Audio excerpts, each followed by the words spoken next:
नमस्कार बंधुरा आराध्या किचेन থেকে আজকে একটা ফ্রুট জুস বানিয়ে দেখাবো গরমের জন্য আর হেলদি এবং খুব হেলদি একটা জুস করে দেখাবো। তো দেখো হেলদি জুস বানাতে কি কি লাগছে। এখানে নিলাম দুটো मौसम्बी, दो किन्नू, 2 एप्पल, थोड़ा सा अदरक, 5 पीस आंवला, 5 आंवला ले लिया। इसमें है 3 कुचम्बर, 4 बड़ा गाजर। ये भी हम अभी ये है जूसर, इसमें हम जूस बनाएंगे तो इसका मिक्स जूस होगा।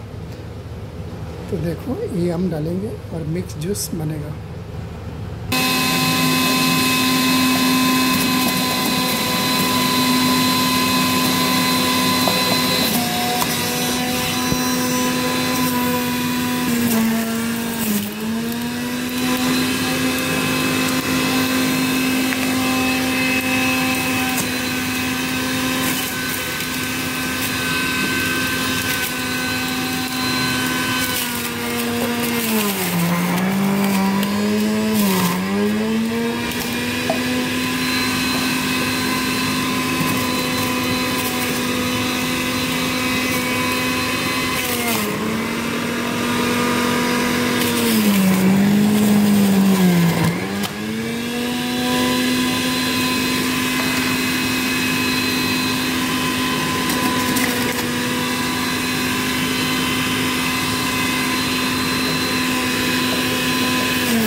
डाल दिया।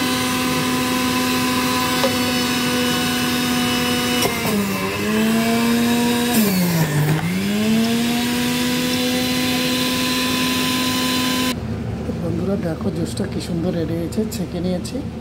এবার আমি এটা একটা ট্রের মধ্যে ফ্রিজে রেখে দেব, বরফের মতো হয়ে থাকবে। জুসটা প্রতিদিন বের করে খাবো। বন্ধুরা দেখো জুসটা একদম হেলদি একটা জুস। এবার এই জুসটাকে আমি এটার মধ্যে আইস বক্সের মধ্যে রেখে ফ্রিজে রেখে দেব। প্রতিদিন 2টা করে বের করবে, গ্লাসে রাখবে, তারপরে প্রতিদিন রোজ এই জুসটা খাবে। যখন তখন বানিয়েও খাওয়া যাবে জলদি। এটা আমি বেশি করে বানিয়ে স্টক করে রাখবো ফ্রিজে রেখে, তারপরে খাবে আর কি। তো আপনারা রোজ বানিয়ে খেতে পারেন। একটা দারুণ হেলদি একটা জুস। গাজর, বিট, আমলা, हल्दी, एप्पल, मौसम्बी, अदरक। तो এইভাবে আমি এখন ফ্রিজে রেখে দেব আর এটা খাবো। ওকে, ধন্যবাদ।